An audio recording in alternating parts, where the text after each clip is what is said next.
عليه ونعوذ بالله من شرور أنفسنا ومن سيئات أعمالنا من يهده الله فلا مضل له ومن يضلله فلا هادي له ونشهد أن سيدنا ومولانا محمدا عبده ورسوله أما بعد قال الله تبارك وتعالى أعوذ بالله من الشيطان الرجيم بسم الله الرحمن الرحيم لقد صدق الله رسوله الرؤيا بالحق لتدخلن المسجد الحرام إن شاء الله صابرين محلقين رؤوسكم ومقصرين لا تخافون فعلم ما لم تعلموا فجعل من دون ذلك فتحا قريبا هو الذي أرسل رسوله بالهدى ودين الحق ليظهره على الدين كله وكفى بالله شهيدا وقال الله تبارك وتعالى في موضع آخر من جاء بالحسنة فله عشر أمثالها صدق اللہ العظیم۔ میرے محترم بزرگ و دوستو، اللہ رب العزت کا بے انتہا احسان کرم فضل ہوا کہ اللہ رب العزت نے ذی الحج کا مہینہ جو کہ احترام والے مہینوں میں سے آتا ہے ہم سب کو عطا فرمایا، اور اسی کے ساتھ ساتھ امت محمدیہ کے اندر پیدا فرمایا۔ محمد عربی صلی اللہ علیہ وسلم نے اپنے صحابہ کی تربیت اس انداز کے ساتھ کی ہے کہ ان کے بارے میں کہا جاتا ہے کہ صحابہ کا ایک ہاتھ اللہ کے ہاتھ میں اور دوسرا ہاتھ رسول اللہ کے ہاتھ میں ہے، کہ ایسے تربیت فرمائی رسول اللہ نے اپنے صحابہ کی۔ رسول اللہ صلی اللہ علیہ وسلم فرماتے ہیں اصحابی کالنجوم، کہ میرے صحابہ ستاروں کے مانند ہے، ان میں سے تم جس کی بھی اقتدا کر لو گے یا جس کی بھی فرما برداری کر لو گے تم کامیاب ہو جاؤ گے۔ ایسے تراشا ہے، ایسے ان کے اندر صفات بھرے ہیں رسول اللہ صلی اللہ علیہ وسلم نے۔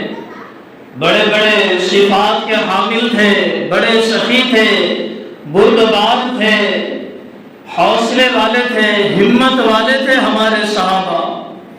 اللہ رب العزت سے دعا کرنا چاہیے کہ اللہ ویسے ہمتیں، ویسے حوصلے ہمارے اندر پیدا فرما۔ ذی الحج کا مہینہ، اس مہینے کے اندر اللہ رب العزت نے ہمیں عید الاضحیٰ عطا فرمائی، اور اس مہینے کی 18 ذی الحج، اس مہینے میں صحابوں میں سے ایک صحابی حضرت عثمان بن عفان رضی اللہ تعالیٰ عنہ کی شہادت کا واقعہ پیش آیا۔ 18 ذی الحج کو حضرت عثمان بن عفان کی شہادت ہوئی، جو کہ بڑی مظلومانہ شہادت تھی۔ حضرت عثمان بن عفان رضی اللہ تعالیٰ عنہ مکہ اور مدینہ کے بڑے تاجروں میں ان کا شمار ہوتا تھا، بڑے بزنس مین تھے وہ، بردباری تھی، حوصلہ مندی تھی، صبر و تحمل ان کے اندر بھرا ہوا تھا، بڑے تاجروں کے اندر ان کا شمار ہوتا تھا، سخی بہت زیادہ تھے، اور ہمیشہ خوف خدا کی وجہ سے رویا کرتے تھے۔ دل کے اندر خوف خدا، اللہ رب العزت کا خوف، آخرت کا خوف، قبر کا خوف، اور سخی اتنے تھے کہ اپنا مال اللہ کے راستے میں قربان کرنے کے لیے پیچھے نہیں ہٹتے تھے۔ جب بھی موقع آ جائے اللہ کے راستے میں اپنا مال قربان کیا کرتے تھے۔ ایک مرتبہ ایسا ہوا کہ مدینہ منورہ کے اندر 1000 اونٹ آئے ان کے، جس کے اوپر سامان لدا ہوا تھا، تجارتی سامان یا راشن وغیرہ 100 اونٹ 1000 اونٹوں کے اوپر لدا ہوا تھا اور مدینے کے اندر قحط پڑا ہوا تھا، تو بڑے بڑے تاجر حضرت عثمان بن عفان رضی اللہ تعالیٰ عنہ کے پاس آئے اور آ کر کہنے لگے کہ عثمان، ہم تمہارا سامان خریدنا چاہتے ہیں، کیا ریٹ کیا ہے، قیمت کیا ہے اس کی؟ حضرت عثمان کہنے لگے اس کا تو ریٹ طے ہو چکا ہے، تم بتاؤ کیا دیتے ہو؟ تو وہ تاجر کہنے لگے 10 روپے کی چیز ہم 12 میں خریدنے کے لیے تیار ہے۔ حضرت عثمان کہنے لگے نہیں، اس سے زیادہ ریٹ اس کا لگ چکا ہے۔ وہ تاجر کہنے لگے 10 روپے کی چیز ہم 14 روپے میں خریدنے کے لیے تیار ہے۔ حضرت عثمان پھر کہنے لگے نہیں، زیادہ ریٹ اس کا لگ چکا ہے، تم کیا کہتے ہو یہ بتاؤ؟ وہ تاجر کہنے لگے سارے تاجر یہاں پر موجود ہیں، مدینہ کے اندر ایسا کون سا تاجر ہے جو اتنا زیادہ روپے کے اندر ان کا مال خریدنے کو تیار ہے؟ حضرت عثمان کہتے ہیں اس کا ریٹ لگ چکا ہے، تم بتاؤ کیا دیتے ہو؟ وہ تاجر کہنے لگے 10 روپے کی چیز ہم 15 میں خریدنے کے لیے تیار ہے۔ حضرت عثمان کہنے لگے کہ بڑے تاجر سے میرا سودا ہو چکا ہے، بڑے تاجر سے اس کی بات چیت ہو گئی ہے، میں تمہیں نہیں دے سکتا۔ حضرت عثمان کو لوگوں نے پوچھا، تاجروں نے پوچھا کس کے ساتھ تمہارا سودا ہوا ہے؟ تو حضرت عثمان بن عفان کہنے لگے کہ میرے اللہ نے اس مال کا سودا کیا ہے کہ 1 کے بدلے میں 10 دے گا میرا اللہ۔ تم 10 روپے کی چیز 12 میں خرید رہے تھے، یہاں میرا اللہ 1 کے بدلے میں 10 دے گا۔ میں نے اپنے اللہ سے اس کا سودا کیا ہے۔ مدینہ کے اندر قحط پڑا ہوا ہے، لوگ پریشان ہیں روزی کے لیے، اپنا 1000 اونٹ کا سامان ان لوگوں کے لیے میں نے وقف کر دیا، ان لوگوں کے لیے میں نے اپنے 1000 اونٹوں کا سامان صدقہ کر دیا۔ اتنے زیادہ سخی ہے۔ اللہ رب العزت کا وعدہ ہے من جاء بالحسنۃ فلہ عشر امثالها، کہ اللہ 1 کے بدلے میں 10 دینے کو تیار ہے۔ رسول اللہ پھر طرف اٹھے، کہنے لگے 1 کے بدلے میں 10 نہیں چلے گا، میری امت افضل امت ہے، سب سے اخیر میں آئی، عمر ان کی بہت زیادہ کم، مالی اعتبار سے کمزور، جسمانی اعتبار سے کمزور، 1 کے بدلے میں 10 نہیں چلے گا۔ اللہ نے کہا من ذا الذی یقرض اللہ قرضا حسنا، اللہ کہنے لگے جو انسان مجھے قرض حسنہ دے گا قیامت کے دن میں اسے بڑا چڑھا کر دوں گا۔ آگے اللہ رب العزت ارشاد فرماتے ہیں انما یوفی الصابرون اجرهم بغیر حساب، آپ کی امت کے صبر والوں کو بے حساب دیا جائے گا، ایسا نہیں کہ تول کر دیا جائے گا، نہیں، بے حساب دیا جائے گا۔ میرے محترم بزرگ و دوستو، صحابہ کرام وہ ہستی ہے کہ جس کو رسول اللہ صلی اللہ علیہ وسلم کی صحبت ملی۔ اگر کوئی بچہ اپنے والد صاحب کے ساتھ بڑے اجتماع کے اندر اگر شریک ہو جائے یا بڑے میلے کے اندر چلا جائے، واپس آنے کے بعد والدہ اس سے پوچھتی ہے بیٹا مجمع بہت زیادہ تھا، اگر تم گم جاتے کہیں کھو جاتے تو کیا ہوتا؟ تو بچہ کہتا میں کیسے گم سکتا ہوں، میرا ایک ہاتھ والد صاحب کے ہاتھ میں تھا، میں کیسے گم ہو سکتا ہوں کہ میری ایک انگلی والد صاحب کی انگلی میں تھی۔ تو اسی طریقے سے وہ صحابہ کیسے پھر سکتے تھے، وہ صحابہ کے اندر کی جو صفتیں تھی وہ کیسے نکل سکتی تھی کہ جن کا ایک ہاتھ اللہ کے ہاتھ میں اور دوسرا ہاتھ رسول اللہ کے ہاتھ میں ہو؟ وہ صحابہ اپنے ایمان سے کیسے پھر سکتے ہیں؟ وہ صحابہ اپنے قول و عمل سے کیسے دور ہو سکتے ہیں؟ وہ صحابہ جن کے اوپر رسول اللہ کی تربیت کا ہاتھ ہو، وہ صحابہ کیسے گمراہ ہو سکتے ہیں؟ میرے محترم بزرگ و دوستو، حضرت عثمان بن عفان رضی اللہ تعالیٰ عنہ آج سے تقریباً 1410 یا 11 سال پہلے پیدا ہوئی ہے۔ 1410 یا 1411 سال پہلے پیدا ہوئی حضرت عثمان بن عفان رضی اللہ تعالیٰ عنہ۔ میرے محترم بزرگ و دوستو، مدینہ المنورہ جانے والے لوگوں نے دیکھا ہوگا کہ وہاں آج بھی حضرت عثمان بن عفان رضی اللہ تعالیٰ عنہ کے نام کا باغ وہاں پر موجود ہے، ان کا کنواں وہاں پر موجود ہے۔ مدینہ کے اندر جب رسول اللہ صلی اللہ علیہ وسلم اور حضرات صحابہ کرام رضوان اللہ تعالیٰ علیہم اجمعین جب ہجرت کر کے وہاں پر پہنچے، دیکھا کہ پانی کی بہت زیادہ تنگی ہے، پینے کا پانی بڑی مشکل سے مل رہا ہے، اور ایک کنواں ایسا ہے جس کا پانی بہت زیادہ ذائقہ دار ہے، بہت لذیذ اور بہت میٹھا پانی ہے۔ رسول اللہ کو بھی وہ پانی بہت پسند تھا۔ مسلمانوں کو بڑی پریشانی ہونے لگی، اور وہ جو کنواں جس زمین کے اندر تھا اس زمین کا مالک ایک یہودی تھا، بڑی قیمتیں لے کر وہ کنویں کا پانی لوگوں کو بیچا کرتا تھا، بڑی بڑی قیمتیں لینا اب روزمرہ کی اس کی ایک عادت بن چکی تھی کہ لوگوں کے پاس سے قیمتیں لیں اور پانی فروخت کیا جائے، پانی بیچا جائے۔ رسول اللہ بھی پریشان، چونکہ رسول اللہ کو بہت پسند تھا وہ پانی، صحابہ بھی پریشان ہو رہے ہیں۔ حضرت جبرائیل رسول اللہ کے پاس آئے اور کہنے لگے، اللہ تعالیٰ کہتے ہیں اگر کوئی انسان، اگر کوئی صحابی، اگر کوئی شخص وہ کنواں خرید کر آپ کو دے دے، اللہ رب العزت اس کے لیے جنت کی ذمہ داری لیتے ہیں۔ حضرت جبرائیل نے اللہ کا حکم نبی کو پہنچایا، صحابہ بیٹھے ہوئے تھے۔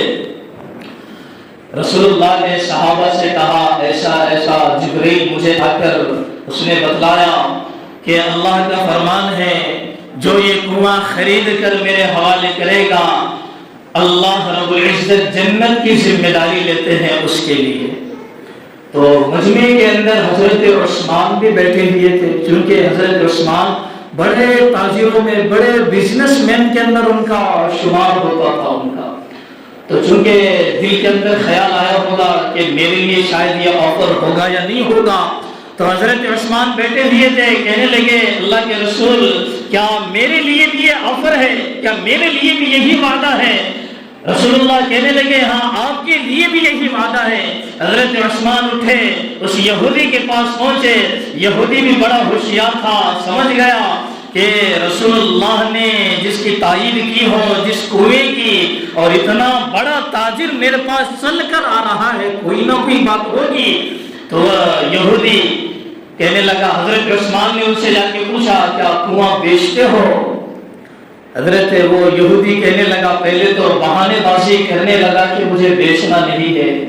حضرت عثمان اصرار کرنے لگے تو وہ سمجھ گیا کہ رسول اللہ نے تائید کی ہے، کوئی نہ کوئی وجہ ہوگی، قیمت زیادہ لگاتا ہوں شاید یہ واپس لوٹ جائے۔ 1000 کی چیز، 1000 کا پانی، اس نے 2000 روپے، 5000 روپے اس نے اس کی قیمت لگائی۔ یہودی کہنے لگا بیچوں گا، پورا کنواں نہیں بیچوں گا بلکہ آدھا کنواں بیچوں گا، پورا نہیں بیچوں گا بلکہ آدھا کنواں بیچوں گا۔ حضرت عثمان بھی سمجھ گئے اس کے دل کے اندر مکر آ چکا ہے، فریب آ چکا ہے۔ حضرت عثمان نے کسی کو ظاہر نہیں کیا، ٹھیک ہے میں آدھا کنواں خرید لیتا ہوں۔ جب خرید کر رسول اللہ کے پاس پہنچے، کہنے لگے یا رسول اللہ میں نے اس یہودی سے کنواں خرید لیا ہے، آدھا کنواں خرید لیا۔ تو رسول اللہ نے اعلان کر دیا صحابہ اور مسلمانوں کے سامنے کہ ہم نے یہ کنواں خرید لیا ہے، ایک دن اس یہودی کی باری ہوگی اور ایک دن ہماری باری ہوگی۔ جب حضرت عثمان، جب مسلمانوں کی باری تھی، یہودی بھی وہاں پر آیا، دیکھنے لگا کہ کیا بولی کیا لگتی ہے، کتنے روپے میں حضرت عثمان پانی بیچتے ہیں۔ تو دیکھنے لگا حضرت عثمان نے تو یہ کنواں مسلمانوں کے لیے وقف کر دیا، لوگوں کے لیے وقف کر دیا، سارے لوگ کنویں سے پانی بھرنے لگے، یہاں تک کہ وہ جو یہودی تھا اس کے برادری والے، اس کے گھر والے بھی حضرت عثمان کی باری کے دن پانی بھرنے کے لیے آ رہے ہیں۔ جب دوسرا دن آیا، یہودی کی باری آئی، تو وہ سوچنے لگا کہ اب میں بہت زیادہ اس کی قیمت لگاؤں گا تو ایک آدمی بھی اس کے باری کے وقت پانی بھرنے کے لیے نہیں آیا، تو بڑا پریشان ہوا، میرا کاروبار تو ٹھپ ہو گیا، میری جو انکم کا جو ذریعہ تھا وہ تو ٹھپ ہو گیا۔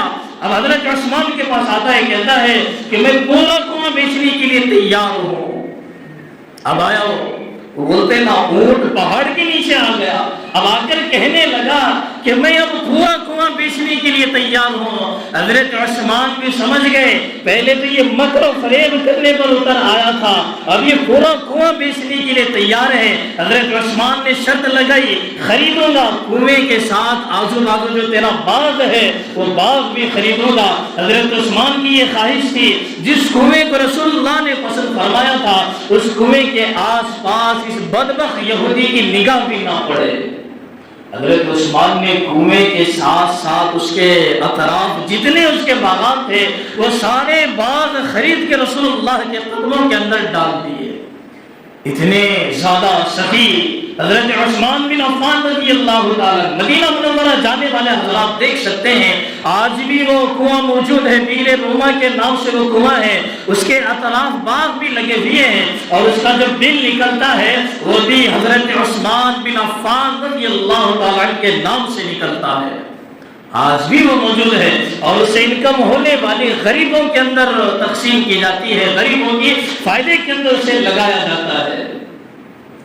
اتنی بڑی ہستی ہے حضرت عثمان بن عفان رضی اللہ تعالیٰ. ایسے بہت سارے واقعات ہیں حضرت عثمان بن عفان کے کہ اپنا مال قربان کر دیا اللہ کے لیے. سوچا نہیں پیچھے کیا ہوگا یا آگے کیا ہوگا، یا اتنا مال چلا گیا اب کیا ہوگا. قحط پڑ رہا تھا، 1000 اونٹوں کا مال دے دیا. اگر ہمارے دور کے اگر تاجر ہوتے، اگر انہیں پتہ چل جائے قحط پڑ رہا ہے یا اس مال کا اسٹاک ختم ہو چکا ہے، اب تنگی آنے والی ہے، وہی مال بڑی رقم کے اندر بیچیں گے. وہ لوگوں کے فائدے کا، لوگوں کے غریبی کا فائدہ اٹھا کر لوگ اس سے نفع حاصل کرنے کی کوشش کریں گے. میرے محترم بزرگ دوستو، حضرت عثمان بن عفان رضی اللہ تعالیٰ نے اتنی بڑی ہستی ہے. جب سے حضرت عثمان اسلام انہوں نے قبول کیا، رسول اللہ کے ہاتھ پر بیعت کی کہ میں اسلام قبول کرتا ہوں، یہ ہاتھ رسول اللہ کے ہاتھ سے ٹچ ہوا. حضرت عثمان کہتے ہیں ساری عمر میں نے یہ ہاتھ اپنا شرمگاہ کو نہیں لگایا، کیونکہ یہ ہاتھ نے میرے محبوب کے ہاتھ کو اس نے چھوا ہے. دنیا کے انسان تو انسان ان سے حیا کرتے تھے. من فی السماوات والارض، آسمان کے فرشتے بھی حضرت عثمان سے حیا کرتے تھے. ایک مرتبہ رسول اللہ صلی اللہ علیہ وسلم کی خدمت میں حضرت عثمان رضی اللہ تعالیٰ تشریف لائے تو رسول اللہ اپنی چادر صحیح کرنے لگے. حضرت عائشہ پوچھنے لگی کیا بات ہے، اب چادر صحیح کرنے لگے، ادب و احترام کے اندر بیٹھنے لگے، شرم و حیا کرنے لگے. تو رسول اللہ کہنے لگے کہ جس انسان سے فرشتے اور ملائکہ بھی حیا کرتے ہو، میں اس سے کیوں حیا نہ کروں. اتنا بڑا مقام حضرت عثمان بن عفان رضی اللہ تعالیٰ عنہ. عمرے کے لیے 1400 صحابہ مدینہ منورہ سے نکلے. بیعت رضوان کے وقت صلح حدیبیہ کے موقع پر جب عمرے کے لیے نکلے، عمرے کا ارادہ کیا، 1400 صحابہ نکلے. مکہ مکرمہ کے باہر حدیبیہ کے وہاں موقع پر انہیں روک دیا گیا. تو وہاں پر روک کر کفار مشرکین کہنے لگے کہ ہم تمہیں مکہ کے اندر داخل ہونے نہیں دیں گے. تو رسول اللہ صلی اللہ علیہ وسلم نے سوچا ان سے صلح کی جائے، بات چیت کی جائے. تو لوگوں کے اندر صحابہ میں مشورہ کیا گیا کہ بات چیت کرنے کے لیے کسے بھیجا جائے. کسی نے حضرت ابوبکر کا نام لیا، کسی نے حضرت عمر کا نام لیا. جب حضرت عمر کا نام سامنے آیا تو حضرت عمر نے کہا کہ میں جاؤں گا، اگر کسی نے مجھے چھیڑ لیا تو میں بھی اسے رگڑ کر رکھ دوں گا. آپ مجھے جانتے ہیں، میرے مزاج کو آپ جانتے ہیں، میں مکہ کے اندر جاؤں گا بات چیت کرنے کے لیے، اگر کوئی مجھے چھیڑے گا تو میں اسے چھوڑوں گا نہیں. تو پھر اس کے بعد سب کی رائے حضرت عثمان کے اوپر آ کر رکی کہ حضرت عثمان تاجروں میں سے ہے، بردبار ہے، صبر والے ہیں، تحمل والے ہیں، آپ ان کو بھیجیے. حضرت عثمان کو وہاں پر بھیجا گیا، صلح ہو گئی. تو کفار مشرکین نے یہ کہا کہ اب آپ مکہ کے اندر داخل ہو گئے ہیں، سامنے مکہ کعبۃ اللہ سامنے نظر آ رہا ہے، اور لوگ کہنے لگے کہ آپ یہاں تک پہنچ گئے، آپ ایسا کر لیں، عمرہ ادا کر لیں، طواف کر لیں، اور صفا مروہ کی سعی بھی آپ کر لیں. حضرت عثمان جب کعبۃ اللہ کے سامنے گئے، جب وہاں رسول اللہ اور رسول اللہ کے صحابہ یہ کہنے لگے اب عثمان عمرہ کر کے ہی واپس لوٹے گا، تو رسول اللہ نے اس موقع پر کہا مجھے عثمان سے اس بات کی امید ہے کہ وہ میرے بغیر طواف شروع نہیں کرے گا. حضرت عثمان آگے بڑھے اور کعبۃ اللہ کے سامنے کھڑے ہو کر یہ کہنے لگے کہ اس کعبۃ اللہ کا تعارف مجھے رسول اللہ نے کرایا ہے، کعبۃ اللہ کا راستہ مجھے رسول اللہ نے بتایا ہے، میں رسول اللہ کے بغیر طواف شروع نہیں کروں گا۔ لہٰذا وہیں سے واپس لوٹ گئے، اور لوٹنے سے پہلے تھوڑی دیر کفار مشرکین نے انہیں وہاں روک لیا اور یہ افواہ پھیلا دی کہ ہم نے حضرت عثمان کو شہید کر دیا۔ جب صحابہ کو رسول اللہ کو یہ بات پہنچی کہ حضرت عثمان کو شہید کر دیا گیا تو صحابہ غصے میں آ گئے، رسول اللہ بھی غصے میں آ گئے۔ بیعت رضوان اسی کو کہا جاتا ہے۔ ایک درخت کے نیچے رسول اللہ نے صحابہ سے یہ عہد لیا کہ رسول اللہ نے ہاتھ آگے بڑھایا، صحابہ نے ہاتھ رکھا، اور یہ دوسرا ہاتھ رسول اللہ یہ کہہ رہے ہیں کہ عثمان کا ہاتھ، کہ ہم عثمان کے خون کا بدلہ ضرور لیں گے۔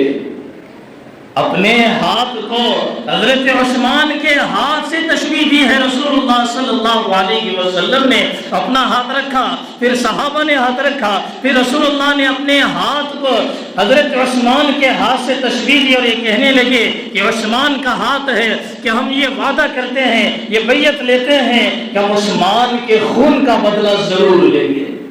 اسی کو بیعت رضوان کہا جاتا ہے۔ قرآن مجید کے اندر بھی اس کا تذکرہ ہے، لَقَدْ صَدَقَ اللَّهُ رَسُولَهُ الرُّؤْيَا بِالْحَقِّ لَتَدْخُلُنَّ الْمَسْجِدَ الْحَرَامَ إِنْ شَاءَ اللَّهُ صَابِرِينَ۔ میرے محترم بزرگ و دوستو، جس کو رسول اللہ نے، جس کے ہاتھ کو رسول اللہ نے اپنے ہاتھ سے تشبیہ دی ہو، یقین جانے اس کا کیا مقام و مرتبہ ہوگا۔ جنت کے اندر ہر نبی کا ایک رفیق ہوتا ہے، ہر نبی کا ایک دوست ہوتا ہے۔ رسول اللہ کہنے لگے جنت کے اندر میرا رفیق عثمان ہوگا، جنت کے اندر میرا رفیق عثمان ہوگا۔ میرے محترم بزرگ و دوستو، ہم ایمان والے کہلاتے ہیں، مسلمان ہم کہلاتے ہیں، ہمیں صحابہ کی تاریخ معلوم نہیں، ہم صحابہ کی تاریخ سے ناواقف ہے۔ صحابہ نے کیسی زندگی گزاری ہم نہیں جانتے، رسول اللہ نے کیسی زندگی گزاری ہم نہیں جانتے، تو ہم جانتے کیا ہے؟ آخر معلوم تو ہو ہم جانتے کیا ہے، کس کی زندگی کے متعلق ہم جانتے ہیں۔ میرے محترم بزرگ و دوستو، 18 ذی الحجہ کو حضرت عثمان بن عفان رضی اللہ تعالیٰ عنہ کی شہادت ہوئی۔ اسی کی مناسبت سے یہ اتنی ان کی سیرت بتائی گئی کہ کیا مقام تھا حضرت عثمان کا۔ بہت زیادہ رویا کرتے تھے، بہت زیادہ رویا کرتے تھے۔ حضرت عثمان ان صحابہ میں سے آتے ہیں جن کو رسول اللہ نے جنت کی بشارت دی تھی۔ چند صحابہ ہیں جن کو جنت کی بشارت ملی، ابو بکر، عمر، عثمان، علی، طلحہ، زبیر، ایسے 10 صحابہ ہیں جن کو جنت کی بشارت رسول اللہ نے دی ہے کہ فلاں جنتی، فلاں جنتی۔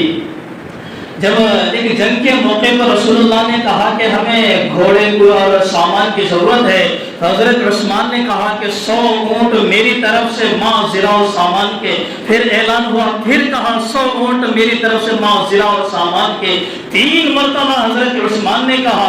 جب ان کا مال لایا گیا تو رسول اللہ نے اپنے ہاتھ میں لیا، اس کو کبھی یہ ہاتھ میں ڈالتے، کبھی اس ہاتھ کے اندر ڈالتے، اور زبان سے یہ الفاظ نکل رہے ہیں کہ آج کی بعد حضرت عثمان کے کسی عمل کے بارے میں اللہ تعالیٰ نہیں پوچھیں گے، کسی بھی عمل کے بارے میں اللہ تعالیٰ اس سے سوال نہیں کریں گے۔ میرے محترم بزرگ دوستو، یہ مختصر سی تاریخ تھی حضرت عثمان بن عفان رضی اللہ تعالیٰ عنہ کی۔ چونکہ ہم ایمان والے ہیں، ہمارا زیادہ حق بنتا ہے کہ ہم اپنے صحابہ